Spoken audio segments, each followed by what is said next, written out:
Family background. The Miller family appeared to be the perfect embodiment of small-town stability and warmth. Living in Midville, a picturesque yet quiet town nestled in Ohio, the family of 5 resided in a cozy farmhouse situated on several acres of rolling green hills. The head of the family, John Miller, was a stern but hard-working man, known around town for his pragmatic, no-nonsense attitude. He was a second-generation farmer who had inherited the property from his late parents, and he took immense pride in keeping the family legacy alive.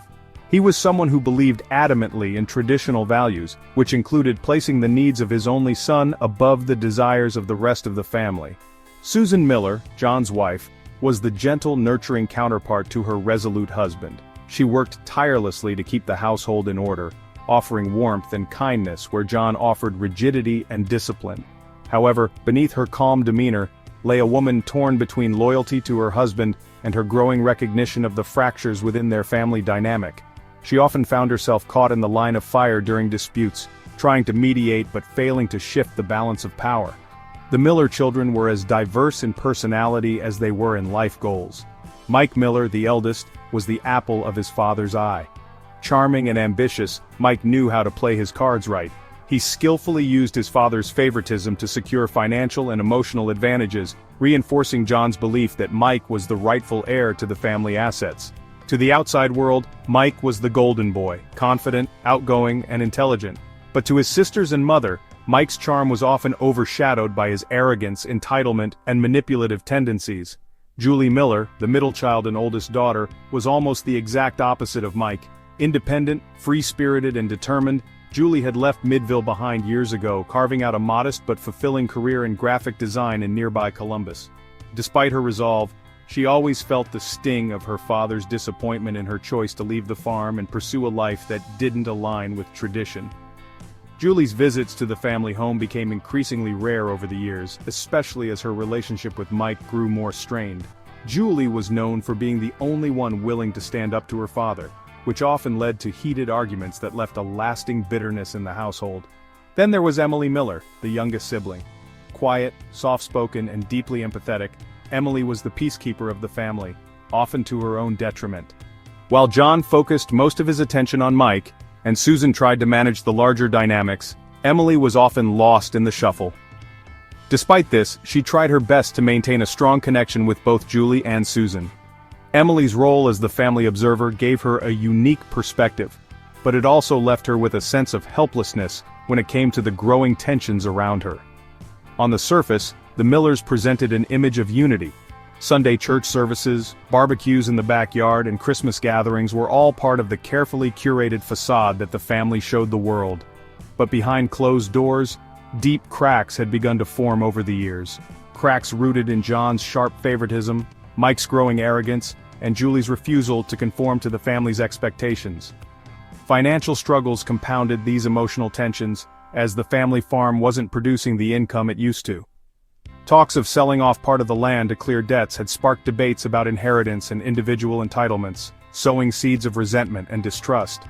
John's unwavering favoritism toward Mike set the stage for a family dynamic steeped in inequality. Mike was promised the family farm and a significant share of its potential profits, while Julie and Emily were expected to fend for themselves in the real world. Susan, though disapproving of this blatant bias, rarely voiced her concerns, fearing John's temper and the fragile state of their marriage. As for Emily, her quiet demeanor and aversion to conflict made her feelings about the situation a mystery to everyone around her.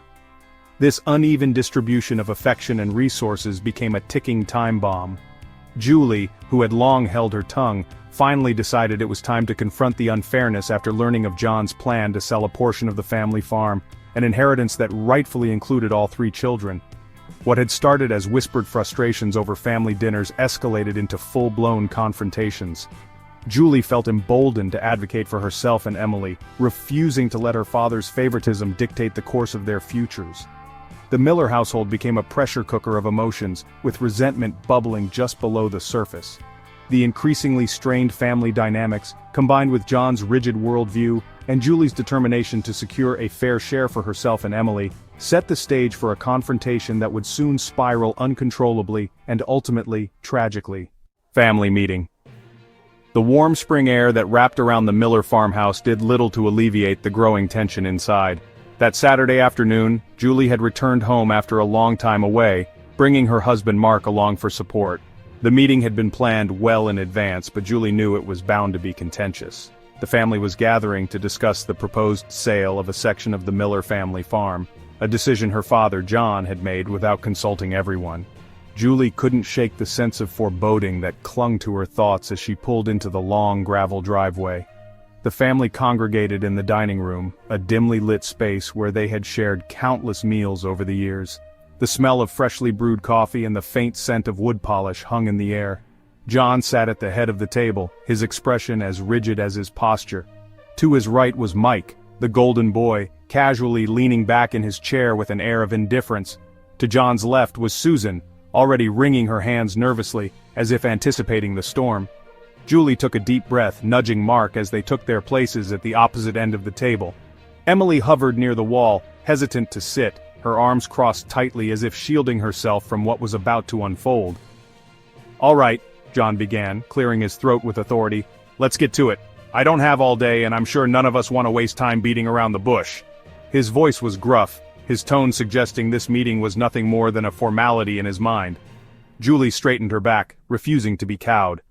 "Well, if you're so keen on getting to the point, Dad, let's talk about how you plan on selling a huge chunk of this farm without even asking what the rest of us think." John's eyes narrowed. "It's my farm, Julie. I inherited it from my father, and I'll do what's necessary to keep it running.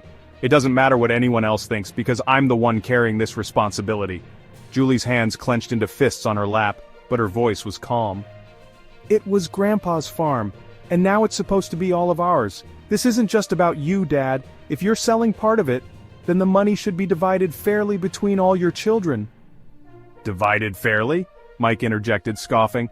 "Let me guess, you don't think it's fair unless you and your husband get a big fat share of the pie, right? You don't even live here anymore, Julie. You don't care about this land the way I do. I've been here working my ass off proving I deserve it." Julie shot him a glare that could have set the walls on fire. "You? Working your ass off? Don't make me laugh, Mike. Emily has done more in the barn on her worst day than you do in a week. You don't deserve the lion's share just because Dad plays favorites."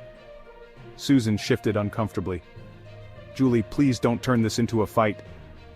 "It's already a fight, Mom," Julie snapped, her voice rising. "You just never do anything to stop it. Dad's been propping Mike up like he's the second coming of Christ. Meanwhile, Emily and I are left to fend for ourselves." "That's enough!" John barked, slamming his fist on the table. Mark, who hadn't said a word until this point, flinched slightly. "You don't get to come in here and question how I run things. Mike is the eldest son. It's his right to take over the farm and reap the profits. That's how it's always been. If you had stayed here instead of running off to the city, maybe you'd know that." "I didn't run off. I left because I couldn't stand the way you treated Emily and me like we didn't matter," Julie retorted, her voice breaking slightly before regaining its strength. "And what about Emily? She lives here. She deserves more than scraps." Emily's face turned red. I don't need anything," she stammered, her voice meek against the waves of anger crashing around her. "I just want us to get along." Julie turned to her sister. "You always say that, Em, but it's not fair. You've put up with this injustice for too long. You deserve your share." Mike threw his hands up. "Oh, here we go. Let's all gang up on poor Mike, like always. You know what, Julie? You're so predictable. You waltz in here with your big city husband, acting like you're better than the rest of us. And now you think you can tell us how things should be run. If you want money so bad, why don't you just ask your husband for it?" Mark finally spoke, his tone cool and steady. "We're not here to take anything that doesn't belong to us. All Julie's asking for is fairness, Mike. That shouldn't be too much to ask of a family." Mike sneered. "Don't lecture me about family. You're not part of this family." "Enough," John cut in, his face now an alarming shade of red. "Julie, I don't care what you think is fair. I've already made my decision. The profits from the sale are going to Mike. End of discussion. If you don't like it, you can leave." Julie stood, shaking with anger. "Fine, Dad, but I'm not staying quiet about this. If you think you can steamroll Emily and me, you're dead wrong. We'll fight for what's ours." She grabbed Mark's hand and stormed out of the room. Emily hesitated, her wide, tear-filled eyes darting between her father and her sister before she followed Julie out the door. Back in the dining room, the silence was loud enough to echo. John leaned back in his chair, breathing heavily, while Susan quietly dabbed at her watering eyes. Mike crossed his arms, a smug grin creeping onto his face. She won't give up, Susan whispered almost to herself. She'll have to, John grumbled. This is my house and we'll do things my way.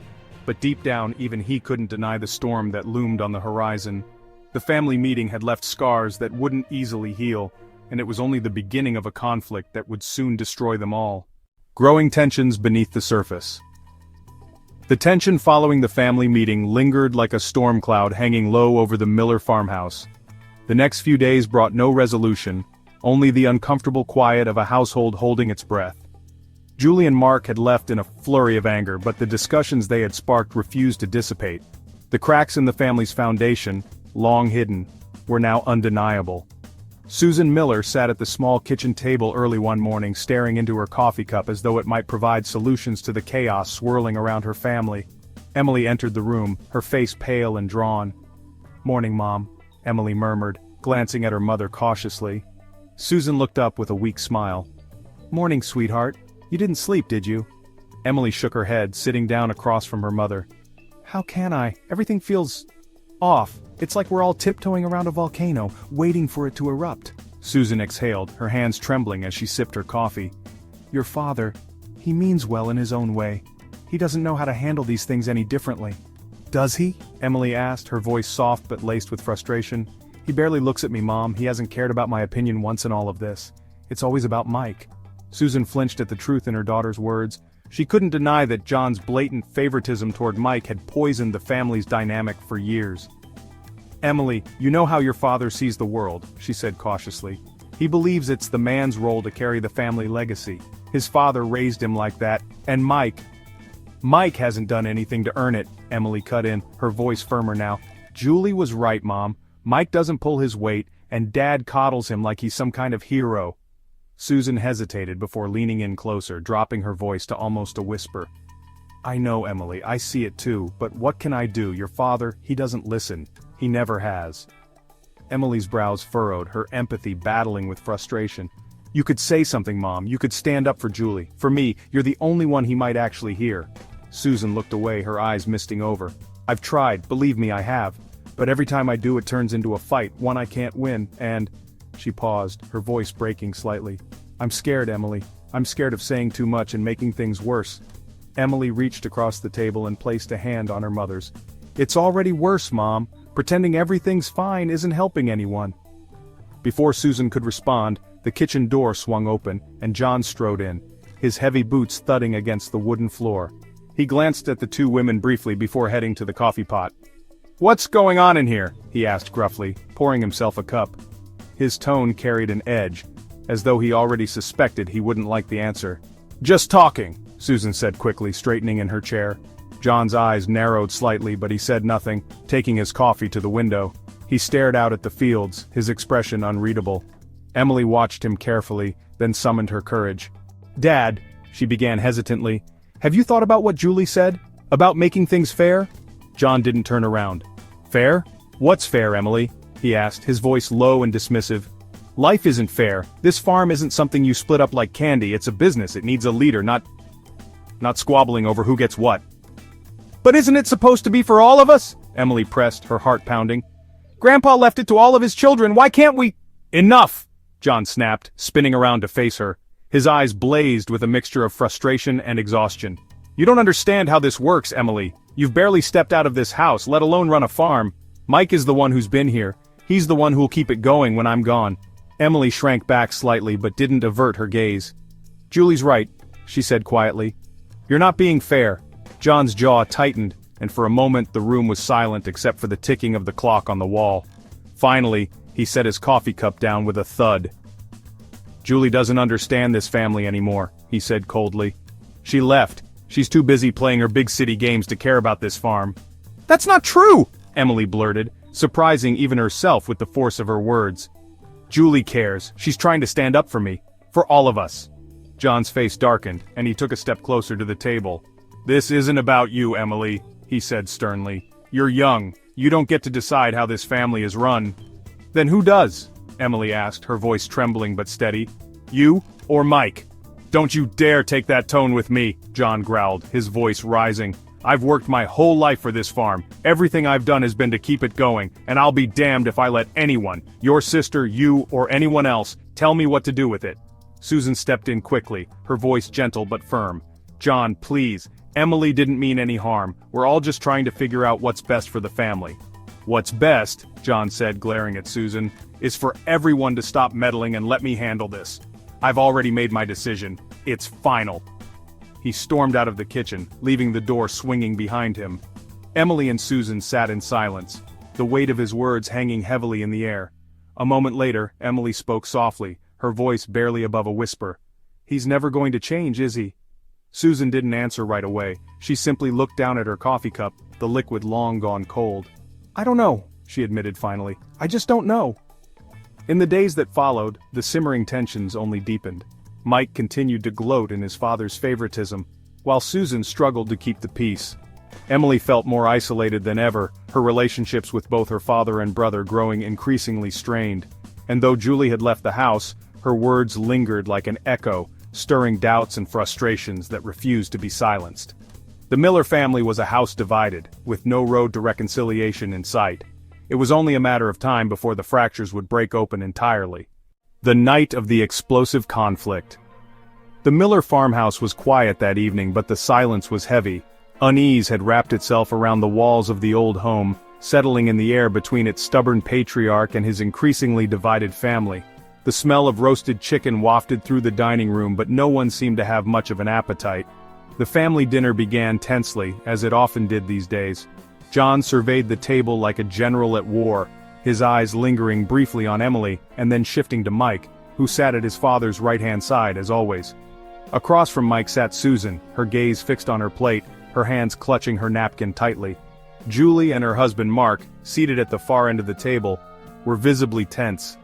Julie hadn't bothered to hide her displeasure about coming home, and Mark looked like he'd rather be anywhere else. "I thought I made myself clear," John began, breaking the silence as he carved into the chicken breast on his plate. "This is my house, my farm, and my decisions. If anyone here disagrees with that, they're free to leave." Julie set her fork down slowly, her jaw tightening. "We're eating dinner, Dad. Could we at least pretend for 10 minutes that this is a normal family meal?" "Normal?" John raised an eyebrow and let out a short, humorless scoff. "There's nothing normal about someone walking into my home and telling me how to run my business." Julie pushed her chair back slightly, leaning forward, her voice steady but tinged with anger. "It's not just your business, Dad. This farm was meant to be shared. You're not the only one who has a say in what happens here." "Shared?" Mike cut in, smirking. "Why should it be shared with people who abandoned it? You live in the city, Julie. You don't care about this place. The only person who's earned a right to this farm is me." Julie's eyes flashed as she turned to her brother. "Earned it? How, Mike? By spending your afternoons lounging around while Dad bends over backward to bail you out of every mistake you make? Don't talk to me about earning anything." "That's rich coming from you," Mike shot back, his voice dripping with sarcasm. "You've been gone for years, Julie. You don't lift a finger around here, but now you come back to lecture us? What gives you the right?" "I came back to make sure Emily and I aren't completely cheated out of what's ours," Julie snapped, her voice rising. "You and Dad can't just fling around this inheritance like it's some kind of reward for being the biggest kiss-ass." "Stop it, please," Susan said faintly, her voice breaking into the growing storm. She gave Julie a pleading look. "Let's not do this tonight." But Julie ignored her. She turned to her father. "You're playing favorites, Dad. You've always played favorites, and everyone in this room knows it. At least have the guts to admit it." John's face darkened. He slammed his fist on the table, causing the plates and glasses to rattle. "Enough!" he barked, his voice a deep growl. "You will not sit at my table and accuse me of favoritism. I've done nothing but work my entire life to keep this family afloat, and you ungrateful little girl, think you can come in here and lecture me?" "Ungrateful?" Julie shouted, rising to her feet. "You've belittled me and Emily our whole lives while treating Mike like he's some kind of prince. You've chosen to overlook every mistake he's ever made, and now you're planning to sell off the land and hand him everything. And for what? So he can squander it like he always does?" Mike stood too, his smirk gone, replaced by a sneer. "You're out of line, Julie." "No, I'm not," she shot back. "You're the one who's out of line, taking everything while Emily and I get nothing. You don't deserve it, Mike. You never have." "You don't deserve a goddamn thing either," Mike yelled, his temper boiling over. "You don't live here, you don't care about this farm, and you definitely don't care about this family. So why don't you just take your husband and go back to your cushy little life in the city?" "Don't bring Mark into this," Julie hissed, her voice low and venomous. I'll bring him into it because he's part of the problem, Mike said, pointing at Mark. What's the matter, Mark? Can't handle your wife's family drama, or are you just here to help her get her hands on some cash? Mark, who had been sitting quietly until now, finally rose from his chair, his face calm but his voice cold. Watch your mouth, Mike. Oh, what are you gonna do? Hit me? Mike taunted, leaning across the table. I'd love to see you try. That's enough! John's voice boomed again, silencing everyone for a brief moment. He pointed a finger at Julie. If you hate this family so much, why do you even bother coming back, huh? If you're so miserable, just leave and don't come back. Julie's hands shook with anger, but she stood her ground. Maybe I should leave, Dad. But I'm not walking away without the truth. You're trying to erase me, erase Emily like we don't matter, and I won't let you. At this, something in John snapped. His face went beet red as he grabbed the edge of the table, pushing his chair back violently. You think you can stand there and talk to me like that in my house? You're as selfish and useless as I always knew you were. His voice thundered through the room, shaking everyone. Dad, stop! Emily cried, tears streaming down her face. But John didn't even hear her. Mark stepped toward Julie protectively, but John turned to the corner of the room where his old shotgun hung on the wall. He grabbed it in a sudden, terrifying motion. What the hell are you doing, Dad? Julie asked, her voice faltering as she instinctively stepped back. Get out of my house! John roared, his hands trembling on the shotgun. You want the truth? Here's the truth. I'll protect what's mine. Not you, not your husband, and not anyone else is gonna take that from me, Susan shrieked, standing up to reach for John. John, have you lost your mind? Put that thing down! Mark moved in front of Julie, raising his hands to try and calm John. Mr. Miller, you don't want to do this. Let's just sit down and talk this out. But John shook his head, his jaw clenched as he pointed the gun toward the floor in a warning. Get out, he repeated darkly, his voice low and icy. Now, before I lose the little patience I have left. No one moved.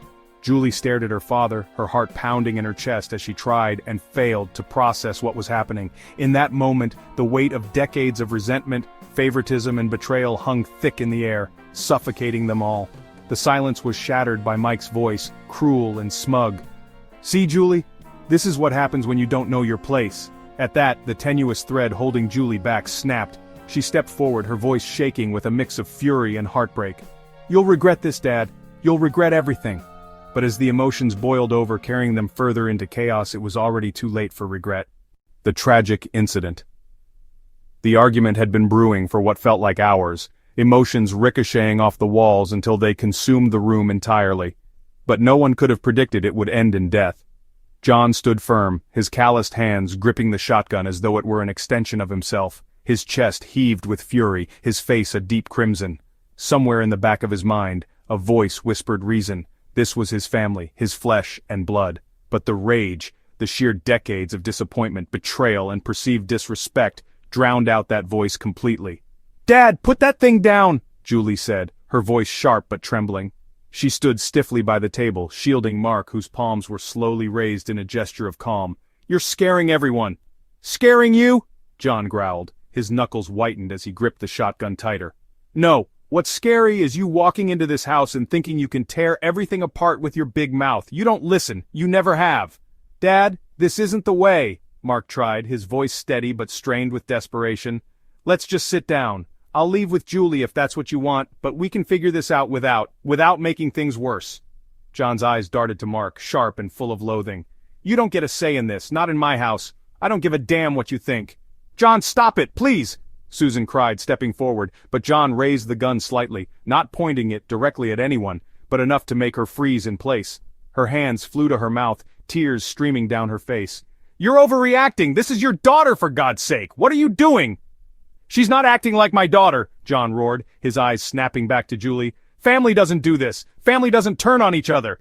Turn on each other? Julie's voice cracked, but her anger was undeterred. You've been turning on me and Emily our whole lives. You're so damn blinded by Mike and his fake loyalty, you don't even see what you're doing to the rest of us. Shut your mouth, John bellowed, his booming voice shaking everyone in the room. Mike, who had been silent for the last few minutes, suddenly stood up and barked, Julie, just leave already! You're tearing this family apart just like you always do. Why can't you learn your damn place? I'll leave, you smug asshole, but not without Emily's share and mine, Julie snapped, her voice trembling now as the tears she had held back began to rise. This farm doesn't belong to just you and Dad. It's ours too, and I'm not letting you steal it. Julie, come on, just stop! Emily's small voice cut through the shouting. She was pressed against the wall, her face pale and streaked with tears. Her hands trembled as she clutched herself tightly, a pleading look glimmering in her wide eyes. "Please don't make it worse, he's not thinking. Just stop!" Julie turned to her sister, her glare softening, her heart breaking. "Emily, I have to do this. For you and for me." "Don't speak for her," John hissed. His tone was dangerously low now, and it made everyone in the room tense. Slowly, he raised the shotgun higher, partially toward the ceiling but unmistakably more threatening now. "You think I don't know what's best? You have no idea the sacrifices I've made." Julie stepped forward, only an inch, meeting her father's fiery gaze. "No, Dad, you don't know what's best. You've buried yourself in this fantasy that Mike is the second coming of Grandpa and that you have all the answers. But this farm is barely standing, and it's because of your pride. Your favoritism is rotting this family." "Julie, stop!" Mark muttered under his breath, but she pushed on, her words cutting through the heavy air like a blade. "I can fight you for this in court, Dad," Julie continued, her voice hardening. "You might think you can bully everyone, but you're not above the law." That was it. Something snapped in John, the thread of control fraying beyond repair. Without thinking, without entirely realizing it, he brought the shotgun down lower, leveling it closer to Julie. And then it happened. Julie didn't flinch. She called his bluff. "What? Are you going to shoot me, your own daughter? Do it, Dad. Prove to everyone in this room just how far gone you are." "Julie, no!" Susan cried. Emily gasped audibly, clutching the wall for support, her fingers digging into the peeling wallpaper. Mark took a deliberate step forward, one hand out. "All right, we're done here. We're leaving now. Julie, let's go." "You're not walking out of here like it's your damn courtroom," John sneered, pulling the trigger without even hearing the sound of Mark's words. A deafening blast. There was paint peeling on the wall where the shot lodged first, just above Mark's head. It wasn't intended to kill, but by the time Julie jerked reflexively back toward her husband screaming, guns somehow reload able-handed quicker than the moments afterward, can keep silence building when... Entirely blanked ***, second-guessing anything anymore.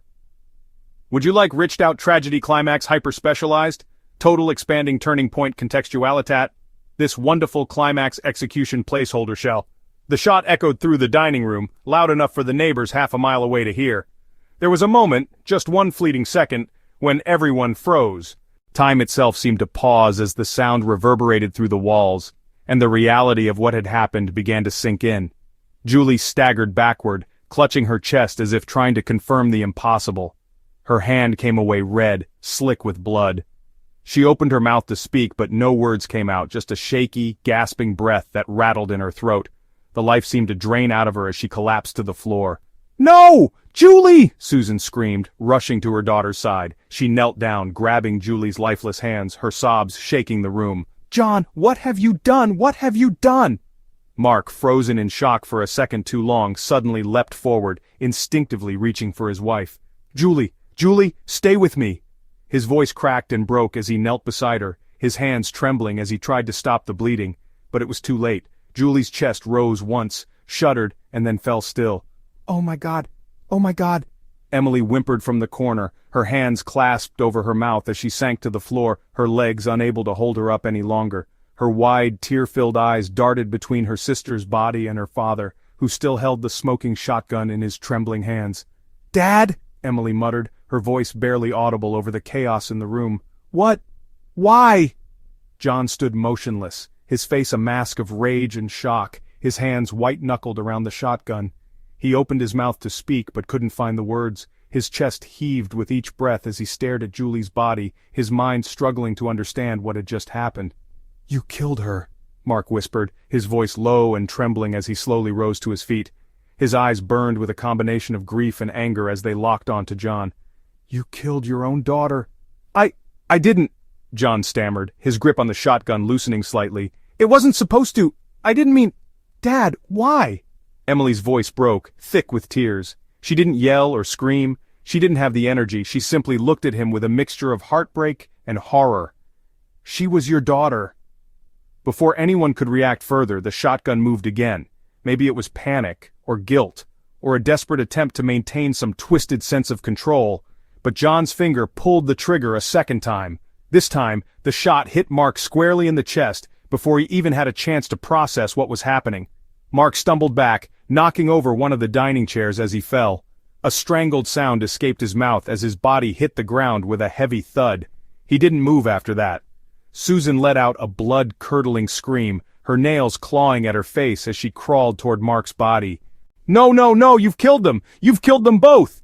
"Stop it! Stop it!" Emily yelled through her sobs, her voice echoing in the room. She pressed herself against the corner, her small frame shaking violently as tears streamed down her face. "What's wrong with you? How could you do this?" John dropped the shotgun. The clattering sound as it hit the wooden floor seemed to snap him out of whatever trance he had been in. His hands flew to his face, rubbing furiously, as if trying to erase what had just happened. He stumbled backward, his eyes darting between the bodies of Julie and Mark. It wasn't supposed to be like this," he mumbled, his voice hollow and distant. "It wasn't supposed to go this far." Susan turned on him, her grief morphing into rage. "Get away from them!" she screamed, throwing herself between her husband and their bodies. "Don't you dare come near them, you monster!" John didn't respond. He simply stared down at the blood pooling on the dining room floor, his mind racing, his heart pounding. The man who had spent his life maintaining control had just lost everything in the span of a few short minutes, and he didn't know what to do next. Emily finally found her voice again, though it was weak and trembling. We have to call someone, the police, we need to— No! John barked suddenly, his voice regaining its sharpness. He looked up at Emily, his eyes wide and wild. "No police! We can't let this ruin us! This can't get out!" "Ruin us?" Susan spat, standing up and pointing a finger at him. "You think this is about you, John? You've destroyed this family. There's no coming back from this." John ignored her, his mind already racing ahead. "We can fix this," he muttered to himself. His voice was low and strained, as if he didn't fully believe the words coming out of his mouth. "We just need to be smart. No one else knows. We can make it look like—" "Make it look like what?" Emily interjected, her voice breaking from the weight of it all. "A robbery? An accident? How can you even think like this?" "Enough!" John shouted, his voice booming through the house. Both Susan and Emily flinched, but neither of them spoke. The room fell into a heavy silence, broken only by Susan's quiet sobs and the ticking of the old clock on the wall. John looked at the two of them, his expression hardening. "You'll both do what I say. We'll make this right. We don't have a choice." But even as he said the words, everyone in the room knew. There was no making this right, not anymore. Cover-up and staging the crime scene. The aftermath of the gunshot was silence. The kind of silence that doesn't merely settle but suffocates. The dining room reeked of rage, disbelief, and now the faint metallic tang of blood. Julie lay motionless, her blood pooling beneath her. Mark wasn't moving either, his body crumpled not far from hers after a second fatal shot. Susan's sobs filled the room, raw and broken, as she clutched Julie's limp body. Emily sat pressed against the far wall, her knees drawn to her chest, hands clamped over her ears as though trying to block out the reality of it all. Her shoulders trembled violently as tears streamed uncontrolled down her face. "Dad!" Emily's voice cracked, wavering as she barely summoned the courage to speak. What did you just do?" John stood frozen, the shotgun still in his trembling hands, his face pale.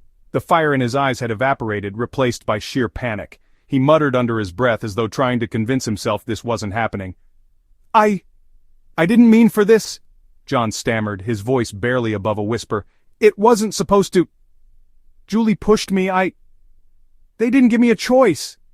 "Didn't give you a choice?" Susan screamed, shooting up to her feet, her hands red with blood as she lunged toward him.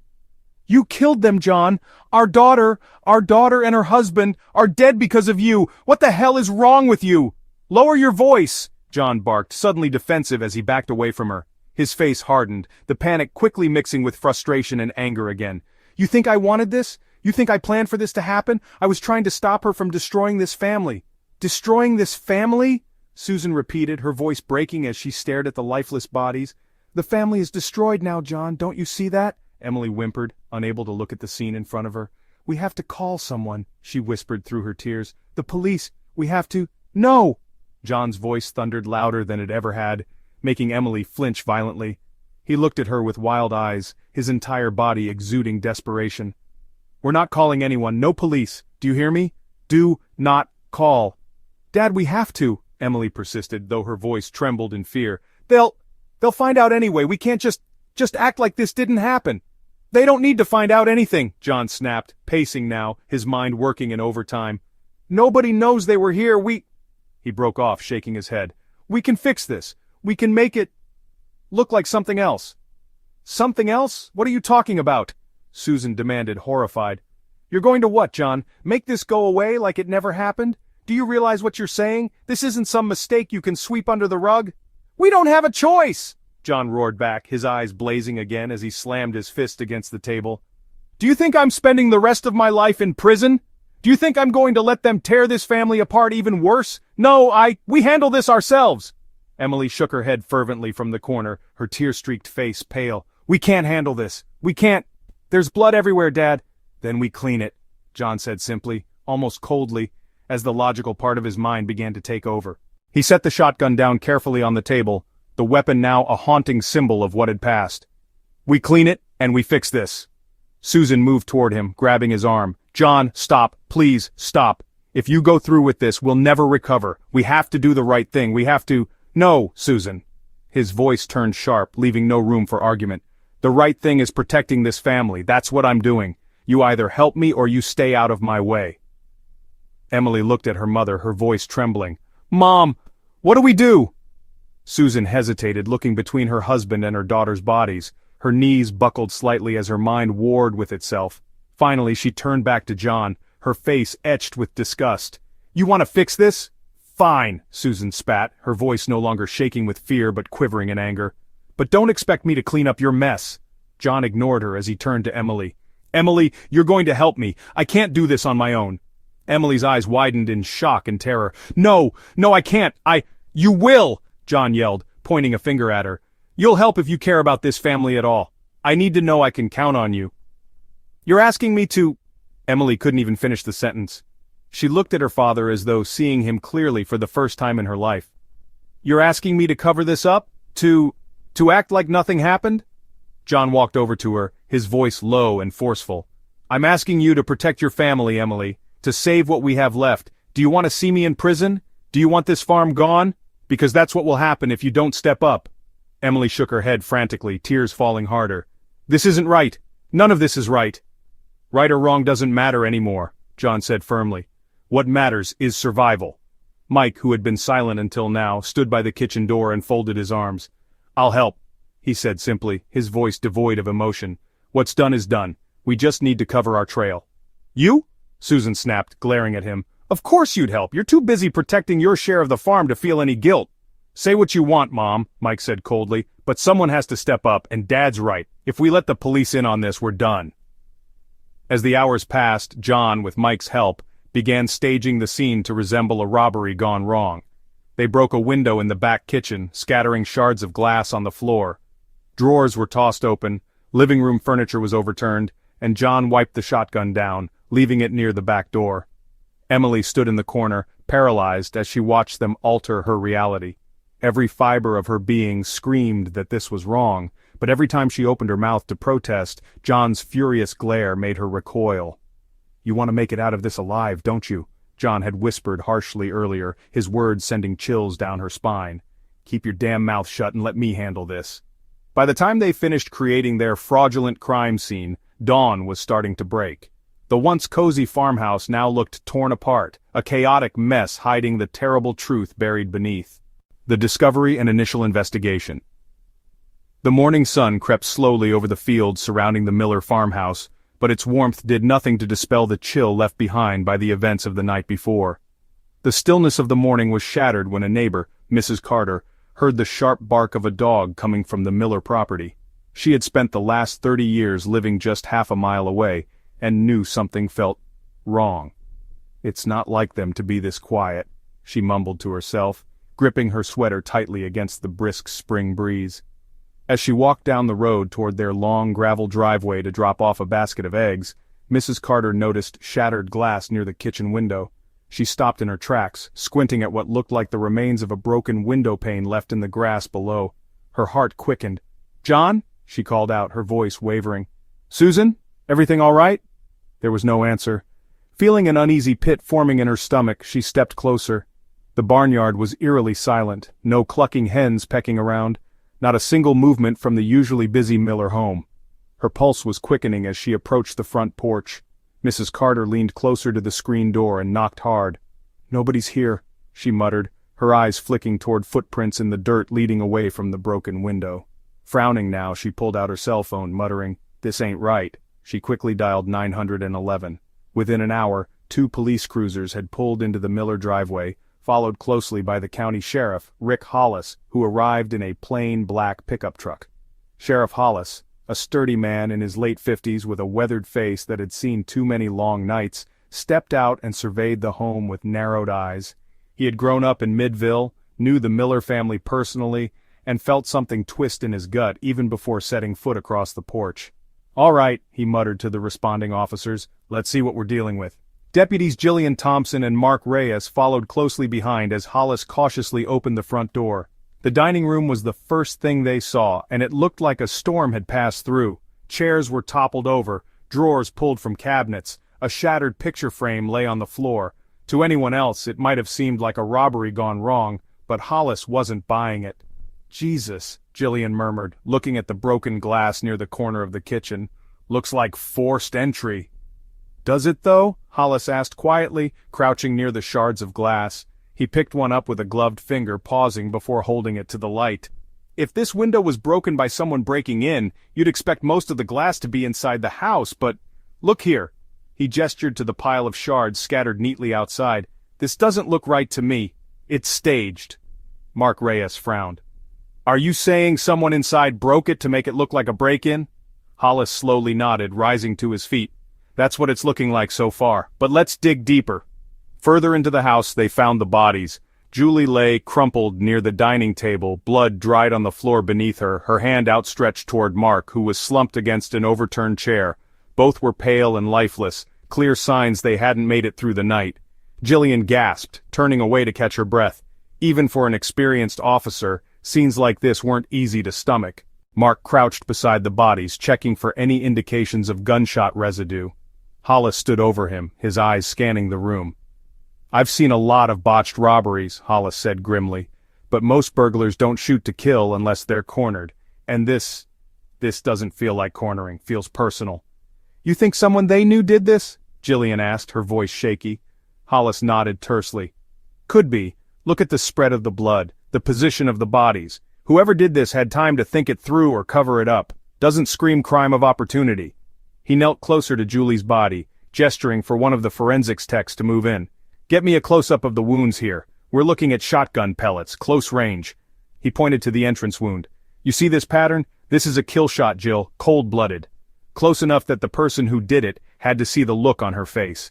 Jillian pressed her lips together, her face pale. "Sheriff," she began hesitantly, "the Millers don't strike me as the kind of family to run into this kind of stuff. You don't think it could have been someone in the house?" "Not ruling anything out yet," Hollis said curtly, standing and pulling off his gloves. He motioned toward the back door leading out of the dining room. "But I've got more questions than answers, that's for damn sure." Questions narrowed quickly when John Miller stepped out of the barn. His hands were shoved deep in his pockets, his usual confident swagger replaced with something slower, heavier. "Sheriff," he said, his voice low and gravelly. What the hell's going on in there?" John's face was pale, his hair a disheveled mess, and his boots crusted in dried mud from the field. He looked every bit the part of a man who had been shaken to his core. "You tell me," Hollis said, folding his arms tightly. His sharp eyes watched every twitch, every flinch in John's face. "You called this in?" "No," John said quickly, glancing toward the responding deputies. "That was the damn neighbor, Mrs. Carter, always poking her nose where it doesn't belong." "Right." Hollis raised an eyebrow.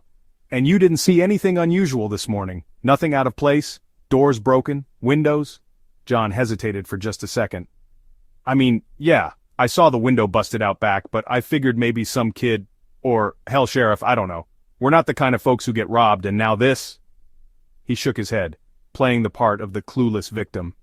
"Julie and Mark, they came by for dinner, and now—" He trailed off, looking down at the ground as if grief had overwhelmed him. "Uh-huh," Hollis said slowly, his tone flat. "And Mike? Emily? Where are they?" John's jaw tensed. "Out in the barn, I think. Working. They don't know yet."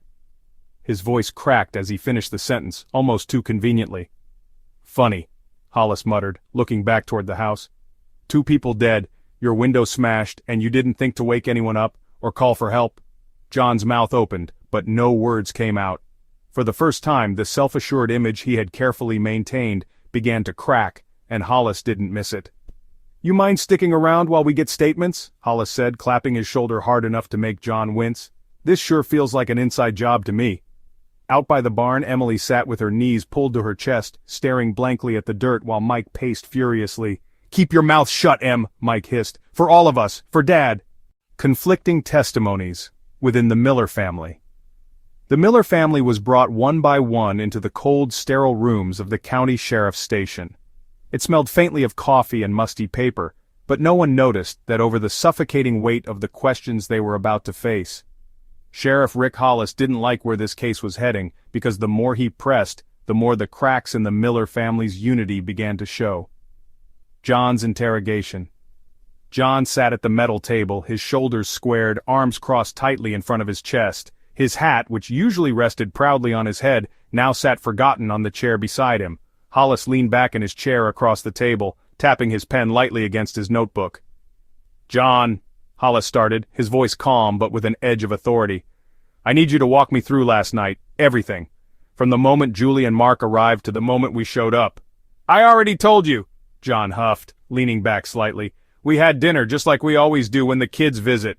Julie and Mark left afterward. I don't know what happened to them after that." "Uh-huh," Hollis muttered, jotting something down in his notebook even though John's answers weren't much. He paused to look up.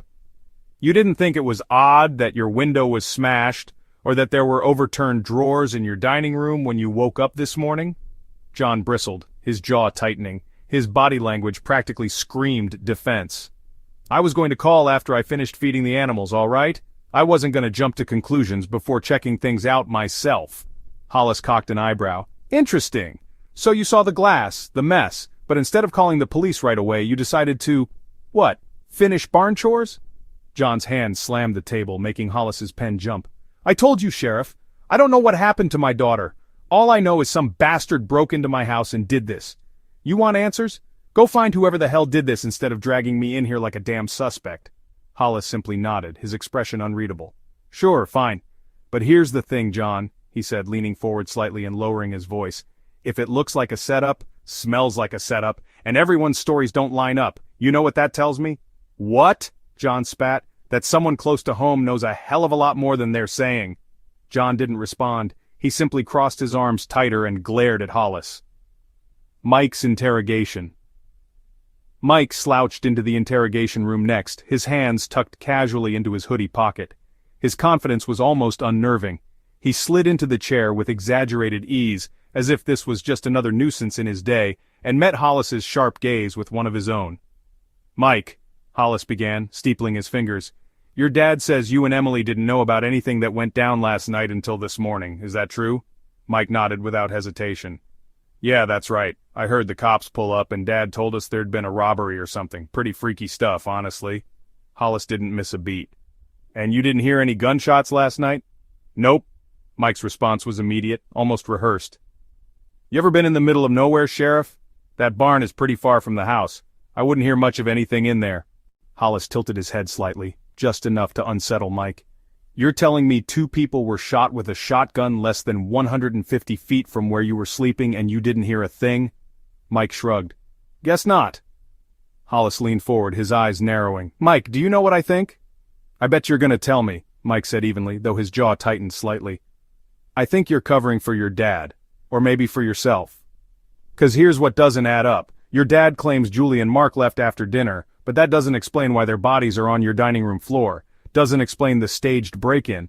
Doesn't explain why Emily's been sitting outside with her knees to her chest all morning like she's seen a ghost." Mike's smirk faltered, just for a second, but he caught it and quickly recovered.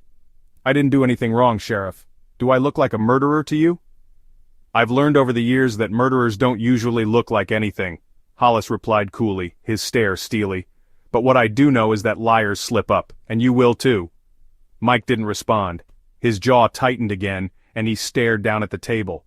For the first time since the questioning began, his composure cracked. Emily's interrogation. Emily walked into the room slowly, her eyes red from crying, her hands clasped tightly in front of her. She flinched slightly when Hollis gently pushed the chair back for her to sit. "Emily," Hollis began softly, sitting across from her, "I know this has been a lot for you. I'm not here to make things worse. I just need you to tell me the truth. Emily blinked rapidly, trying to keep her tears at bay. I don't know, she whispered. It all happened so fast. Take your time, Hollis encouraged. Tell me everything you can remember. Start with dinner. Emily hesitated, her hands trembling in her lap. At first it was okay, but then Julie and Dad... She broke off, shaking her head. They started arguing. It was bad. Dad said things he shouldn't have. Julie said things too, and then... And then what? Hollis pressed gently. Julie said she wasn't leaving without her share of the farm, Emily said in a shaky voice. And Dad, he snapped. He grabbed the shotgun. She started to cry again, her breaths coming in sharp gasps. I tried to get him to stop, we all did, but he shot her, right there in front of us. Hollis leaned back in his chair, letting the weight of Emily's words settle. And Mark? What about Mark? Emily squeezed her eyes shut, tears spilling down her cheeks. He tried to protect Julie, he stepped in front of her, and Dad... She shook her head violently, unable to say it. Your dad shot him too, Hollis finished softly. Emily nodded miserably. Conflicting narratives. John claimed ignorance, insisting Julie and Mark had left after dinner. Mike blamed a random intruder, sticking to the break-in theory. Emily, however, spilled the truth, or at least, her truth. By the end of the day, Sheriff Hollis had everything he needed. Clear contradictions in the family statements, and the haunting, painful confession of a daughter who had seen too much. Hollis leaned against his desk later that night, staring hard at the testimonies laid out in front of him. This family is tearing itself to pieces, he muttered, and for the first time in years, he didn't feel good about the answers he'd uncovered. Illegal evidence. Back at the Miller farmhouse, the forensic team worked meticulously through the wreckage of what now felt more like a staged crime scene than the site of a random home invasion. Sheriff Hollis stood just outside the front door, his arms crossed as he went over his notes. He hated waiting, but if years of law enforcement had taught him anything, it was that the evidence never lied, even when people did. Deputy Jillian Thompson emerged from the house, her face pale despite the spring sunshine streaming across the porch. She held a clipboard tightly to her chest, her steps uncertain as she approached Hollis. Sheriff, she began, glancing back toward the house, we're definitely not looking at a standard robbery. In fact, I think you were right. This whole thing screams inside job. Hollis raised an eyebrow. What have you got? Jillian flipped through her notes, her voice trembling slightly as she spoke. Well, first off, the broken glass. Like you said, most of it was outside the house, not inside. There's no sign that anyone came in through that window. It was smashed from the inside. Hollis rubbed his chin, his expression grim. All right, that lines up with what I was thinking. What else? She swallowed, flipping the page. We found smudged fingerprints on one of the kitchen drawers that had been tossed. Just enough to tell someone was wearing gloves. If this were a real robbery, they wouldn't have cared about fingerprints. Hollis tilted his head. So whoever did this wasn't just sloppy, they were trying to make it look sloppy. Exactly, Jillian said, nodding. But that's not the main thing. The shotgun... She hesitated, looking at the sheriff carefully. It's bad, Rick. Go on, Hollis said, his voice lowering as he stepped closer. The prints on the shotgun, they belong to John Miller. His prints are all over it. The way he was holding it, it's consistent with the shots taken at both Julie and Mark. Hollis sighed deeply, his broad shoulders sagging just slightly under the weight of what he was hearing. So you're telling me the old man pulled the trigger? Jillian hesitated before nodding. Unless someone else in the house cleaned it and put his hands on it afterward, yeah. It looks bad for him. Hollis let the words settle in the air for a moment before looking back toward the house where John sat silently at the dining room table under the watch of another deputy. What about trajectory? Shells? Blood spread? Jillian adjusted the pages on her clipboard and continued, her tone more confident as she went into procedural mode. Both victims were shot at close range. Julie was shot in the chest. Pellet spread indicates she was no more than 6 feet away when it happened. It was a clean shot, powerful. She went down immediately. As for Mark...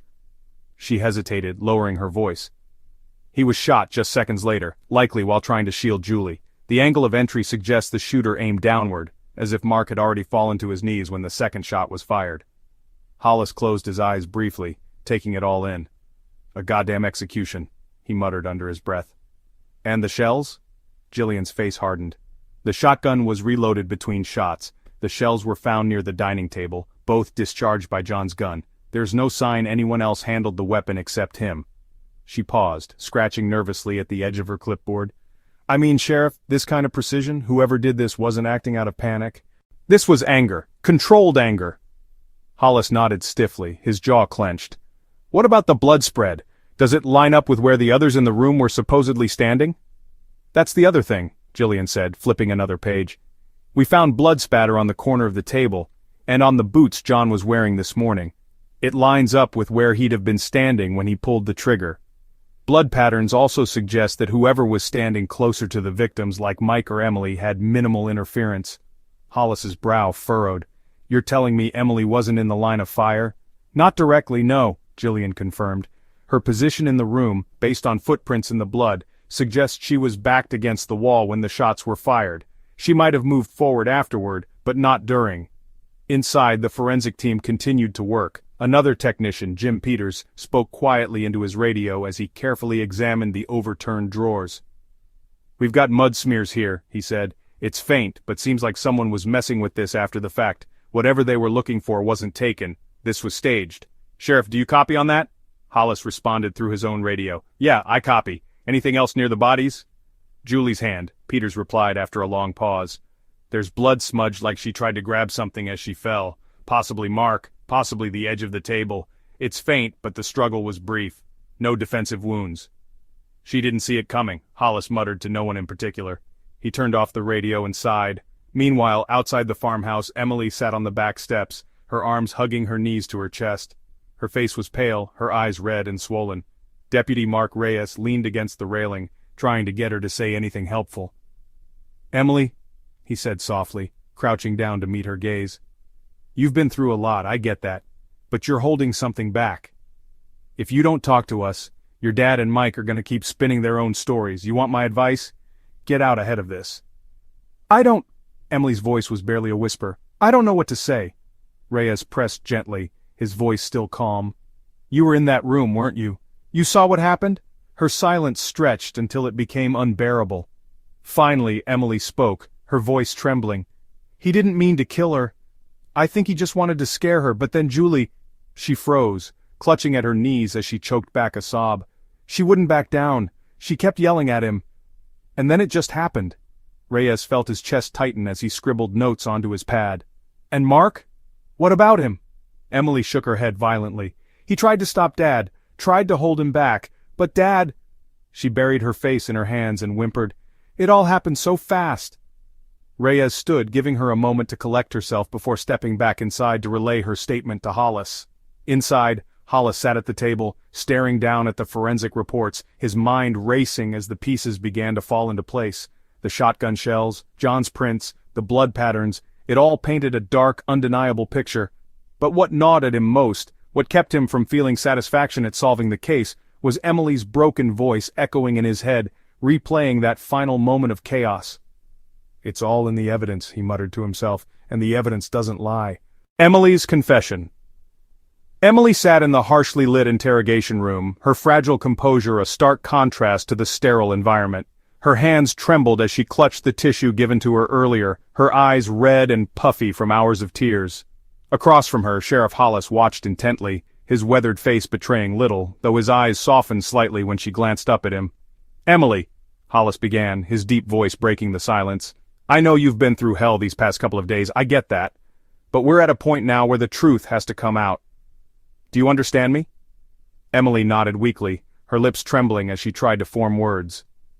Take your time, Hollis said gently, leaning forward slightly. This isn't about forcing you into anything.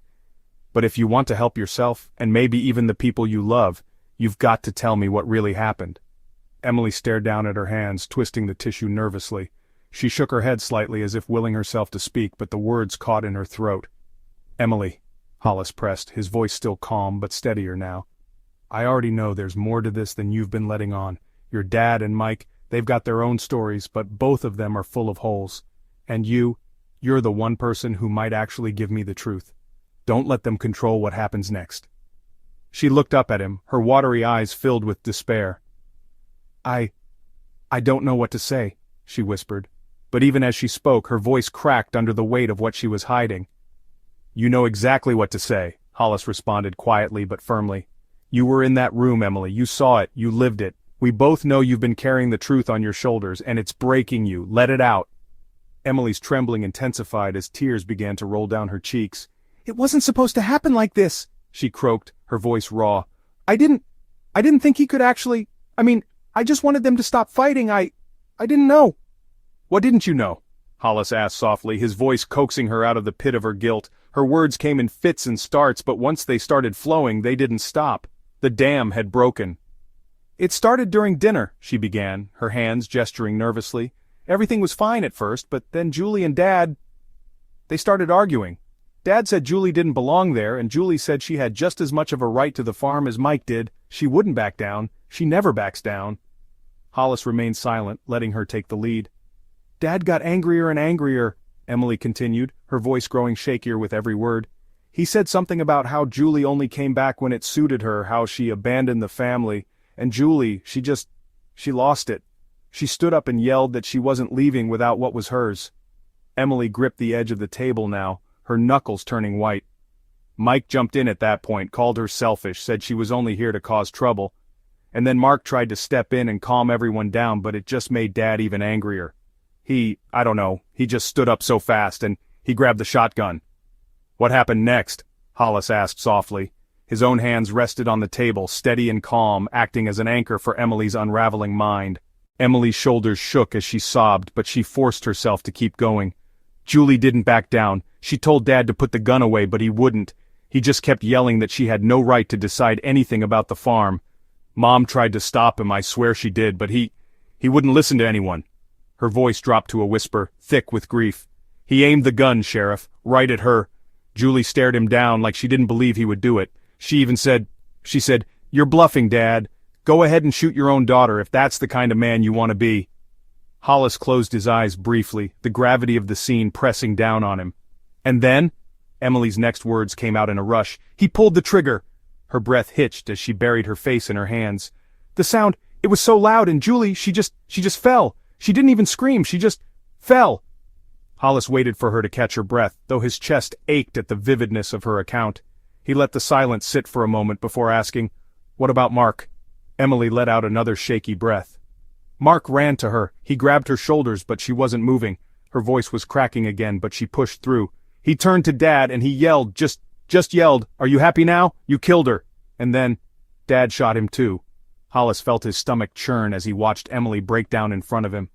"Emily, listen to me," he said firmly but kindly, waiting until she looked up at him again. "What happened after the shots?" Emily's tear-soaked face twisted in pain. "Everything was chaos. Mom kept screaming. I wanted to run, but I couldn't move. Mike, he just stood there. He didn't even flinch. And Dad, he put the gun down like it was nothing, like it was just over." She wiped her face roughly with the tissue, though her tears kept coming. He told us not to call the police. He said he'd fix it. Said he'd make it look like someone broke in. I didn't want to. I told him we had to tell the truth. But he yelled at me to shut up. He said it was my job to protect the family." "Did you help?" Hollis asked carefully. Emily hesitated, her hands trembling. He made me clean the glass. He told me to toss the drawers around to make it look real, but every time I saw Mark, I just wanted to throw up." Her voice cracked into a whisper again. "I didn't want to do it, but I was so afraid of him." Hollis leaned forward, his voice steady and compassionate. "You're not responsible for what your father did, Emily. None of this is on you. You understand?" Emily nodded slightly, but her tear-filled eyes showed she didn't believe him. Not entirely. "Is there anything else you want me to know?" Hollis asked, his tone softening. Emily took a deep, shuddering breath. "Just don't let him get away with it, please. He acted like none of this mattered, like Julie and Mark didn't matter, but they did. They did." Her voice broke entirely, and she dissolved into sobs once again. Hollis sat back in his chair, letting her cry for a moment. The confession was raw, painful, and damning, but it was exactly what they needed to bring the full truth to light. John Miller's facade of control was about to crumble, and now there'd be no sweeping anything under the rug. The trial and sentencing. The Miller family trial became the talk of not just Midville but the entire county. The courthouse, usually quiet and reserved for property disputes and petty theft cases, found itself filled to capacity. Every bench was packed with curious onlookers, reporters eager for headlines, and neighbors who once considered the Millers the picture-perfect family. What unfolded over the next months would dismantle that illusion piece by piece. Opening arguments. The morning of the first day of the trial was cold and gray, the kind of weather that clung to your bones. John Miller was led into the courtroom wearing the simple orange jumpsuit of a county inmate, his once commanding demeanor replaced by a heavy, strained expression. His hands were cuffed in front of him, and as he shuffled to his seat at the defense table, he barely looked up at the crowd.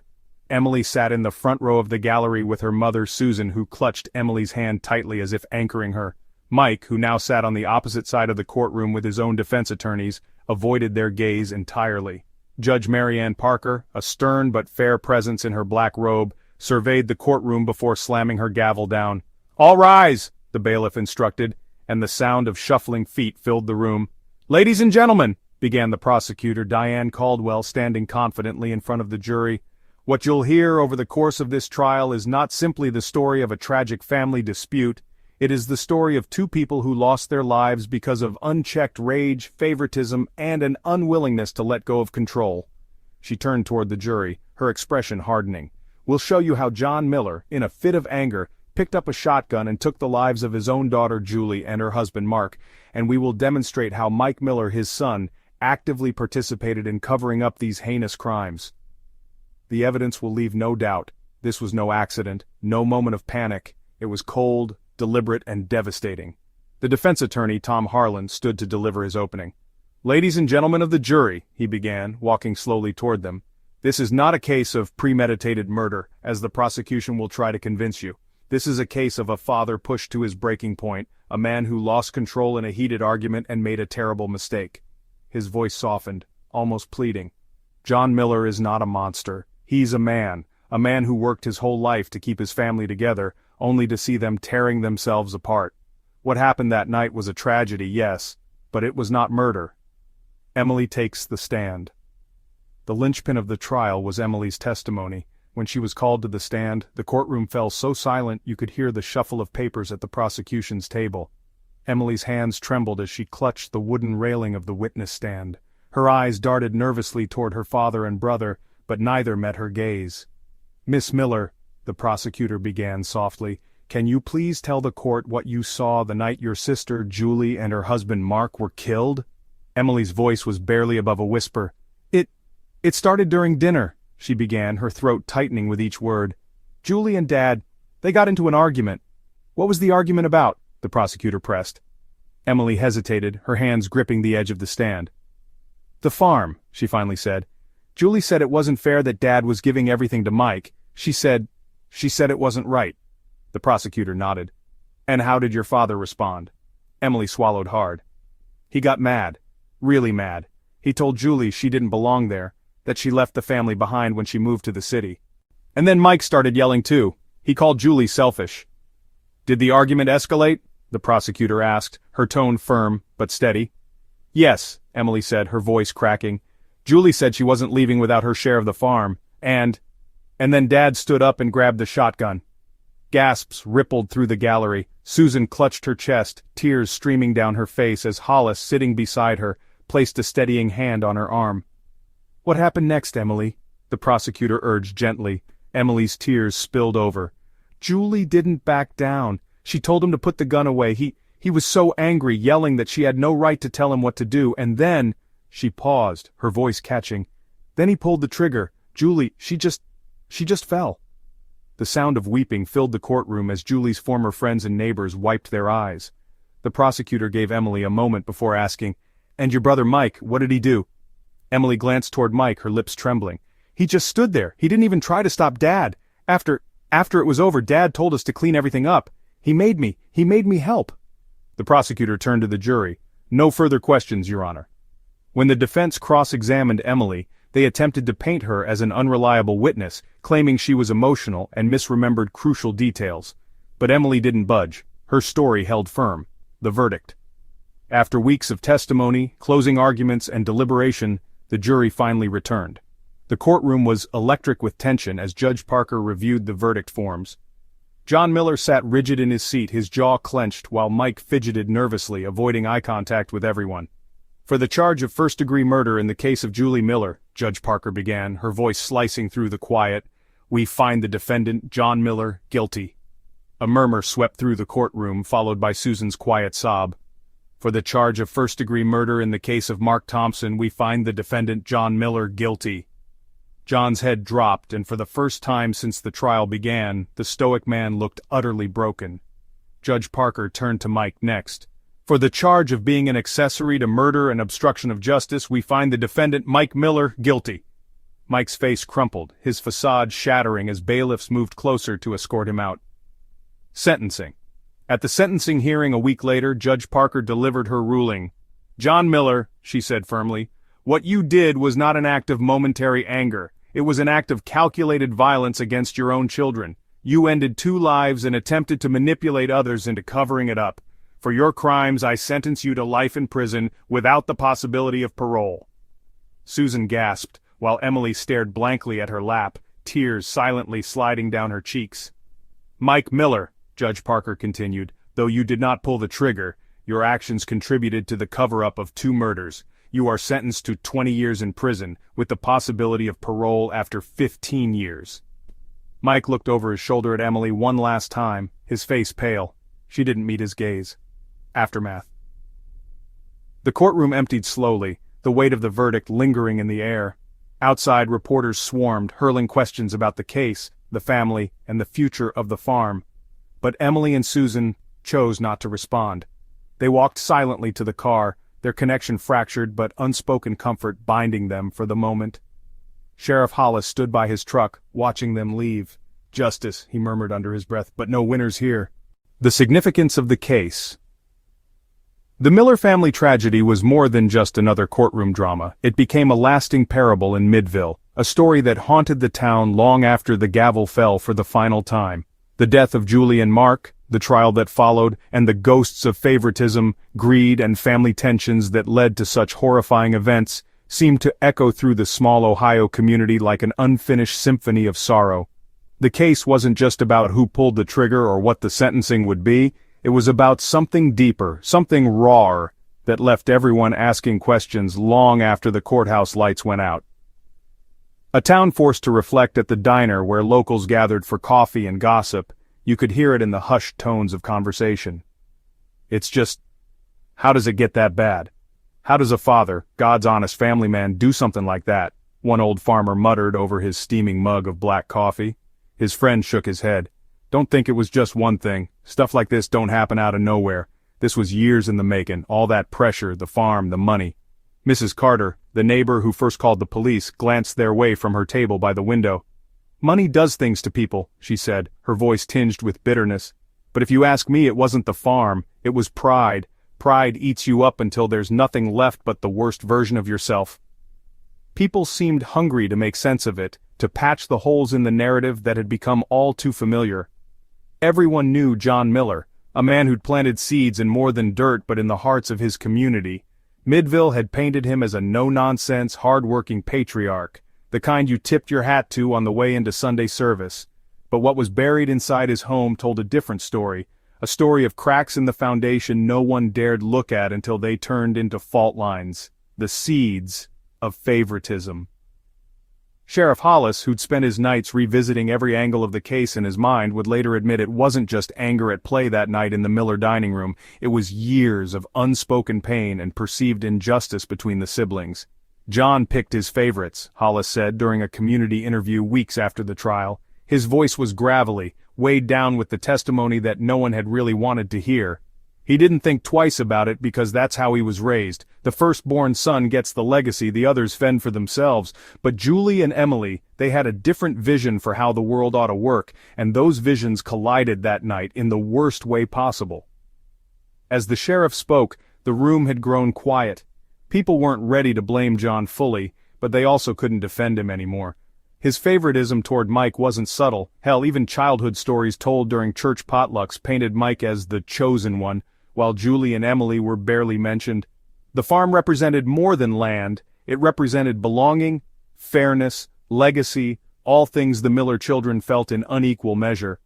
One lady raised her hand from the back of the room. "So you're saying this whole tragedy could have been avoided, Sheriff?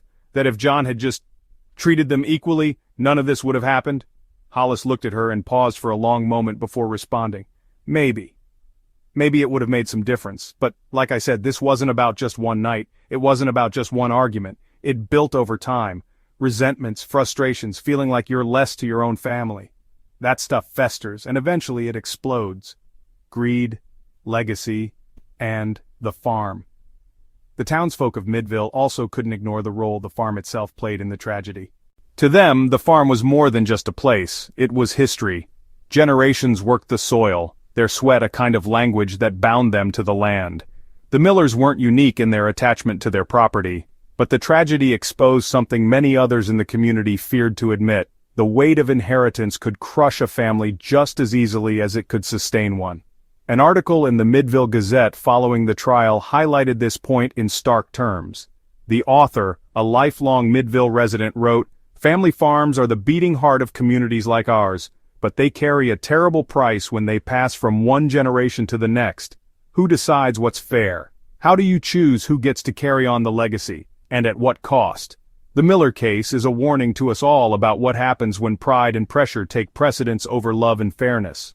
Some community members began to meet in informal gatherings to talk about how they were handling their own inheritance issues. "It opened up conversations," Mrs. Carter later admitted in an interview. "People started asking themselves if they were doing right by their kids. Some of us had to take a hard look in the mirror, myself included." A family torn apart. For Emily and Susan, there was no making sense of it in the immediate aftermath. All they could do was put one foot in front of the other and try to navigate life after a loss that felt more like a hurricane than a passing storm. Emily stayed in town for a while but eventually moved away, unable to walk past the empty farmhouse without reliving every second of that fateful night. In her brief interviews with reporters, she often described feelings of survivor's guilt. "I ask myself all the time," Emily said in one tear-streaked segment, "what I could have done differently. Could I have convinced Dad to stop? Could I have stood up to him earlier? But then I think, he didn't listen to anyone, and maybe that was the real problem. He built a world where it was him against everyone else, and it broke us." Susan, meanwhile, became somewhat of a recluse after the trial. Friends said she seemed forever burdened by the weight of her silence, of her inability to step in and save her children when things spiraled out of control. "John Miller may have held the gun," one neighbor said somberly, "but I think the silence in that house was just as deadly as the trigger." The case's legacy in Midville. The Miller tragedy left an indelible mark on the town. It was taught not as a cautionary tale of crime alone, but as a lesson about the fragility of families under stress they don't acknowledge. Churches hosted talks about communication within families, and schools brought up themes of fairness and reconciliation in their classrooms. Sheriff Hollis, long retired by then, put it best in his closing reflection during a town hall years later. "What I hope folks take from this is not just the horror of what happened, but the lesson hiding underneath it. Talk to your family, treat each other equally, fight for fairness. Pride, greed, favoritism, they're poison. If the Miller story can stop even one family from going down that road, then maybe all that tragedy might bring something good out of it. Maybe." In the end, the Miller story wasn't just a story about a fatal night. It became a mirror for the town, forcing everyone to confront their own unspoken tensions, their own versions of John Miller's pride or Julie's defiance, or even Emily's silence. Some would say Midville became a better town for it, though none would argue that it came at a tremendous cost, one that would linger in the hearts and fields of the community for generations to come.